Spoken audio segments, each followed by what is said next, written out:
So welcome back, everybody. Today I'm continuing a conversation about the media and perception and how we perceive and the information that we get. And I want to talk a little bit about a subject called cognitive dissonance. And, you know, a lot of people have discussed that subject and everything, and I want to take it from a different point of view here a little bit.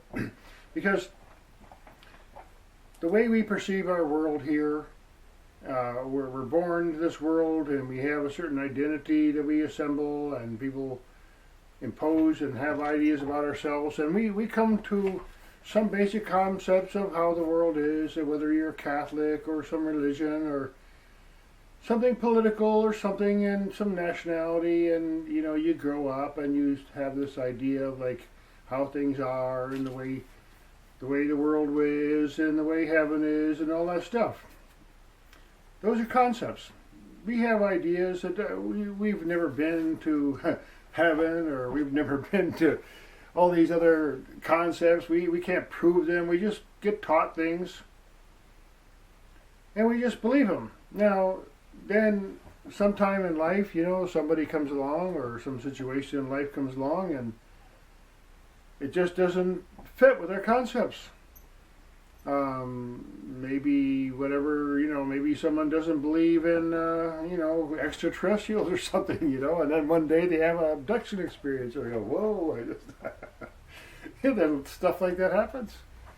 Same with near-death experiences of people who've been total atheists and they just didn't believe in anything, and then one day they have an accident or something and boom, they're out of their body and they're floating around and go like, well, I guess they were late what I thought, you know. So this problem of cognitive dissonance has to do with the way that we perceive the world from our point of view and our imagination and constructs that we have, and reality. And there's an old saying, reality ain't what you think. Whatever reality is, if you draw a circle, for example, and you say, okay, you know, that's my reality. And there's a little story about how there was two frogs. You know, one frog, they met, and one day he said, come back to my house and I'll show you around. They went back to the little well that they were in, and the frog says, wow, do you like my big well here? Isn't it wonderful here? And the other frog said, well, you know, it's nice and everything, but, you know, let me show you where I live. And he went, and the bottom line is they went to a huge lake, and oh, I just can never imagine. That's something different, you know. It's something way different than my own little well, a little pond or whatever, you know. So if we go through life and we always hold on to those concepts and those whatever preconceived notions that we have, and people think we're taught in school and taught in religion, and parents teach us stuff. If we hold to only those things, then there's a whole lot of our existence that we're going to miss. And I want to apply it a little bit to politics here for a minute now, and I will in a second here, but there's a principle that I learned long ago. I'm a student of ancient history and philosophy and symbolism and so on, and mythology and religion. And one of the sages, his name is Patanjali, he said, you know, paraphrased, that one obstruction is in understanding reality, and this is a paraphrase, that our mind reacts to what we perceive, okay? So it's like a ping pong ball. You say someone throws the ping pong ball and you just slap it back. And there's our mental equipment that we have ideas, and let's say some people are really programmed. I mean, they're really taught there's certain things they have to believe word for word, this, that, and the other thing, whatever, religion or something. And some realities, some situation in life comes up and say, well, that doesn't fit with your concept. And if we're going to get the most out of this life, we need to let go of some of those things, because the fact is that this life that we have has a lot more beauty, a lot more consciousness, a lot more power and glory and joy that we can have in this life that nobody ever tells us about. Now, I'm going to talk a little bit about how that applies in our political state, because, you know, I used to be, you know, a liberal. I used to call myself, oh, a liberal. What's wrong with a liberal? Liberal is like, you know, for freedom and everything. We want to be free, right? Liberal. But a name is just a name. I mean, if the label is like, okay, we're liberals, but the way we are liberal, we insist on you believe everything that we believe, and if you don't believe the way we believe, then we're just going to impose it on you. That's not liberal. I don't know what you call that, but that's not liberal. And I believe in personal freedom. I believe in, I'm an anarchist. I don't believe in politics. I hate them all, honestly. But we have this system that we live in. And a lot of people ask me, well, why do I vote for Trump and why do I want to do that? Well, again, it's just having objective analysis of the facts. Because if we're honest and we say, okay, I'm going to sit on the sidelines here and watch this political show and see what these people are telling me. These people are telling me this thing, and these people are telling me this thing, and these people are doing this thing, and these people are doing that thing. I can't subscribe to being a Democrat or Republican or whatever. I want to see what's going on. I want to see, okay, show me what you got there, buddy. Then I'll decide. I'm not going to sign myself up to the Democrat or the Republican or anything. I want to see what's going on for facts. Now, one of the things that happens in this country, and red, blue, whatever color you are, we all have a need for financial security and stability, and that's just an age-old thing. We all just look at our pocketbook, say, what can I do for my family? How can I support myself? Where am I going to get some food? And so on. Now, if we're going to live under a government of some kind, the best that we can hope for some leaders to say, look, I'm going to manage the resources of this country, whatever, this collective, and I'm going to manage it and help everybody. Everybody needs money. Everybody wants a job. Everybody wants good trade deals. We don't want to have a conflict with other countries. We don't want to spending our money on wars and nonsense. We want to fix up our bridges and roads and have we want to help ourselves. Just like in our personal life, the first thing we do is if I'm healthy, then I can feed my family. If I'm healthy, then I can do a lot of other things. If our country's not healthy financially, then it doesn't matter what color you are, or what belief you are, or what sex or gender or whatever you are or you identify with, but you need some understanding of finances. And Mr. Trump is a good manager of financial resources on the behalf of the public, and I personally benefit. My industry has benefited. I know many other people who have benefited from a good economy. We had this outburst, okay, and the idea that this health issue that we have, perceived health issue, is Mr. Trump's fault is completely absurd. It's like anybody with common sense, no, it's not his fault. It's completely not his fault. What are you going to do? Like blame Obama for H1N1 or all those things? I mean, there's so many other things that happen in life, and you can't blame the president for all of it. So I look with objective, like I stand on the sidelines, I say, well, what are these people doing? And I see the other people, the Democrats, they're just like destructive and nasty and angry and chaotic, and they don't have any plans. They just have criticism, they have blame, and they're just like, whoa, I don't want to be part of that. That's not me. People out there running a business, they're having a little life or whatever, they're not going to be into destroying things and burning down statues and trying to have reparation for something that happened 200 years ago or whatever. I mean, it's just ridiculous. So I vote for Mr. Trump, and I have to defend myself because, honestly, there are people who really, family members even, just they don't want to have the same kind of relationship with me because they okay, well, that's Paul, he's over there, he's on the right side, he's a Republican, he's a this, that. I'm not a Republican. I don't want any kind of label. I want to just look at what's going on. One side has a lot of positive energy and, is managing the resources and getting out of the wars and stopping human trafficking and, focusing on their infrastructure and jobs here and helping everybody. And the other side is criticizing and yelling and screaming and burning down things and robbing and letting people out of jail and defunding police and like, it's a no-brainer for me. How can I vote for that kind of stuff? I can't vote for that stuff. And I'm really tired of losing friends and like, having people criticize me and, blame. There are people out there who just like have this concept that every single person who voted for Mr. Trump, is some kind of like redneck, gun-toting, lazy-ass, whatever, smoking person or whatever, gun-toting person. It's just ridiculous. I have people in my business that are like Republicans, or they call themselves Republicans, whatever. This is a label, but they vote for Trump. They just see common sense here. The way he's managed, okay, So,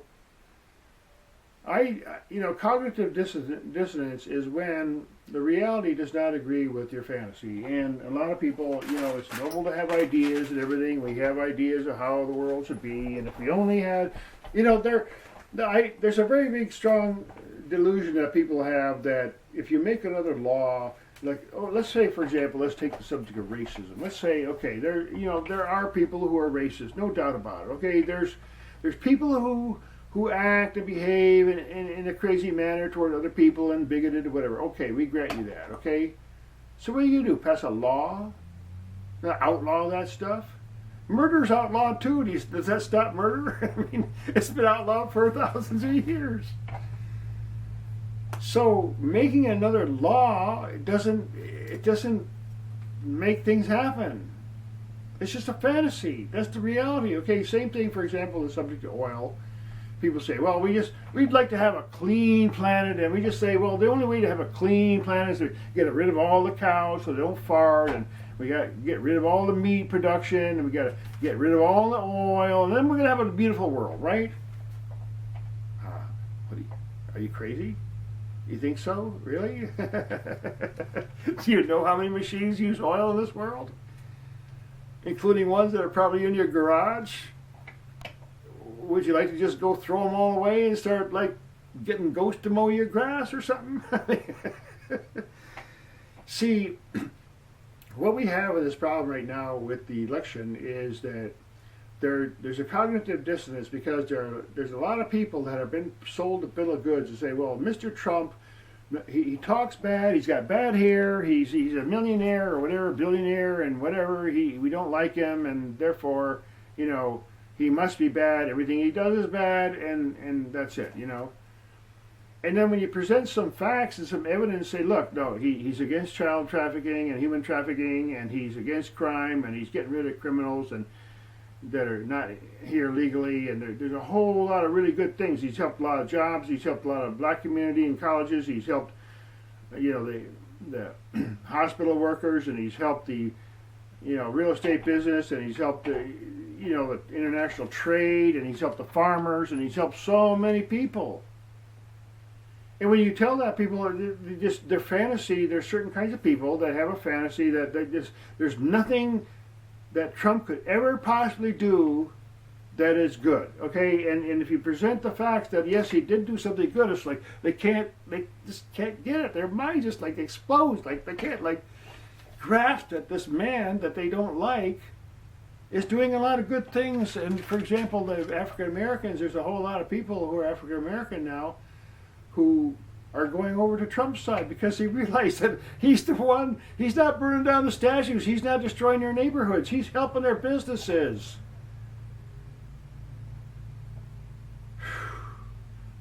So, cognitive dissonance is a really big problem because people have concepts. They have concepts of how the world is supposed to be, and it's powerful. It goes into religion, and it goes into all kinds of nationalistic ideas, and world global management or global rule or whatever. People have a concept of how the world is supposed to be, and they want to impose that idea of how they think the world should be on everyone else. That's called a tyranny. You see, if you're really a wise and respectful person, you say, look, it's beautiful to have all these beautiful countries. They have all different kinds of systems. They live in funny houses that we think are funny. They talk different. They have different lives, and maybe they just raise goats, and we think that's weird. Whatever. We don't think that's people should own goats and stuff. I mean, whatever concept we have, it's okay to have that diversity in this world. There's nothing wrong with having a national, one particular country, America. Is full of all kinds of diverse people, and we're united around the freedom, the ability to speak for ourselves, to go out and do things without the government harassing us and telling us what to do. Again, you cannot make a law, say, somebody can make a law and say, okay, from now on, everybody, the whole world has to be at peace. We made this law now. Everything's got to be good now. Everything's fair because we made the law now. It's complete nonsense. In all the history of humanity, there's not one person, even some of the great sages of the world, have not eliminated racism and stupidity.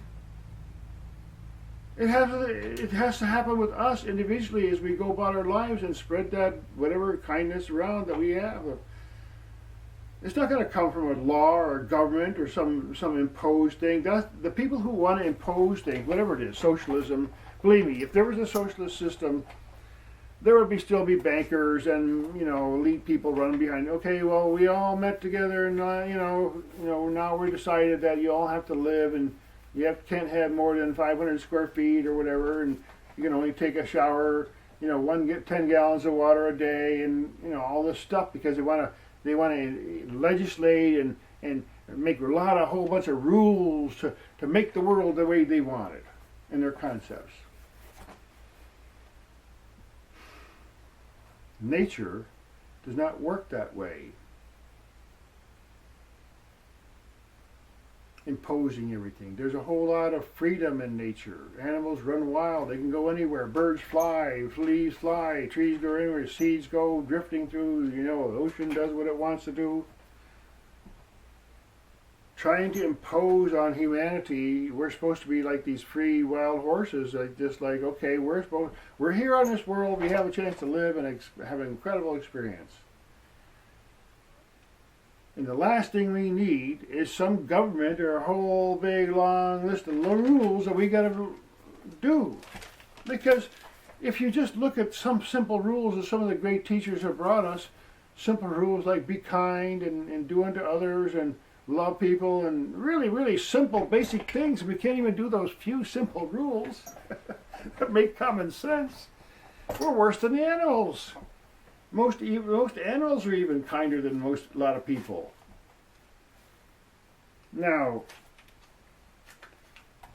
I get in trouble, with cognitive dissonance because you present facts. And one of the things that I do is, I've said in a lot of videos, I research and I read and I listen and listen and listen and listen to experts who've done all kinds of amazing things, and I listen to them.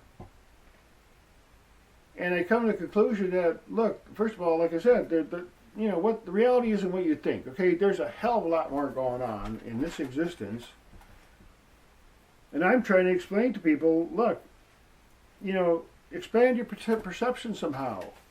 Keep learning, keep growing, and get out of the concepts. And back to that way of like non-reacting. Okay, like when we perceive something,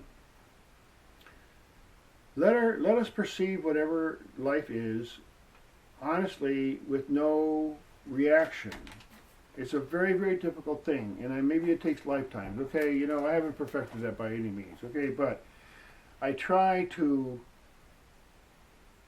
have a neutral, above all, separate from all observation of facts, and just let that be my reality, the facts. And if the facts say that, for example, this COVID, if you look at the graphs and all the numbers, and yeah, they've been a lot of testing, but the deaths go down and down and down and down. That's a fact. But if you hear the politicians say something that, well, we don't want it to go down yet because, they fan the flames. Okay, there's more cases, okay, but most of those cases survive just fine. They don't even have symptoms. It's a cases, okay? Whatever. People have colds. People have flu. They have a case or whatever. They have measles. There's a case of measles, okay? It didn't kill them.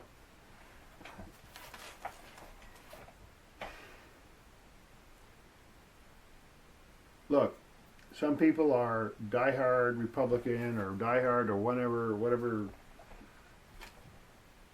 brand they want, you know. And they just want to vote everything because I'm a Democrat. Oh, I'm a liberal. Well, what does that mean? There's a whole spectrum of perception here.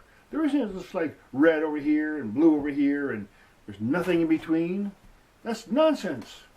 Of course there's a lot between. Nobody is all that one way or all one way. We have different observations. So the main thing I'm talking about, I've tried to talk about a little defense of what my political opinion is. It's based on observation, okay? I keep learning, I keep watching, and I see, for example, you know, when I keep seeing like Trump doing more and more good things, and I see the other side doing more and more bad things. To me, it's a no-brainer.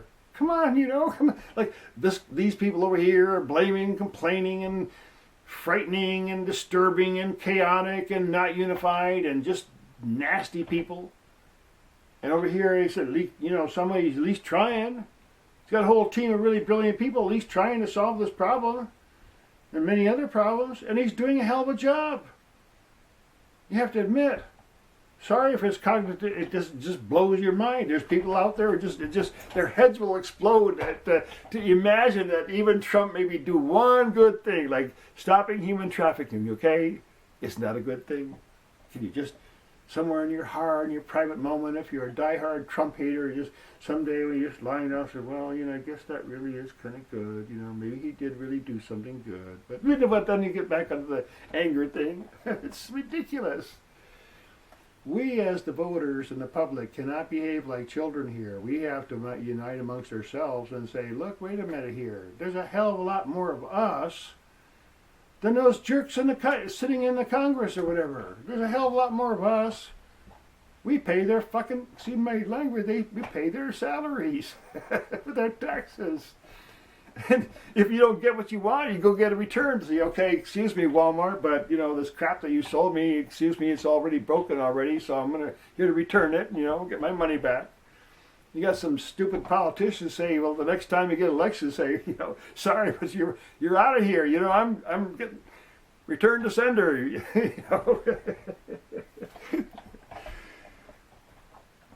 I hope people share this video because I know I resonate with a lot of people. There's a lot of frustrated people out there, and they're seeing what's going on. They're just like, well, my parents were Democrats, and their parents were Democrats, and I must be a Democrat too. I must be a liberal too. I can't, you know, none of my friends will like me anymore if I even mention Trump in my anything. You know, anything good he does, they'll just like, oh my God, they'll jump all over me.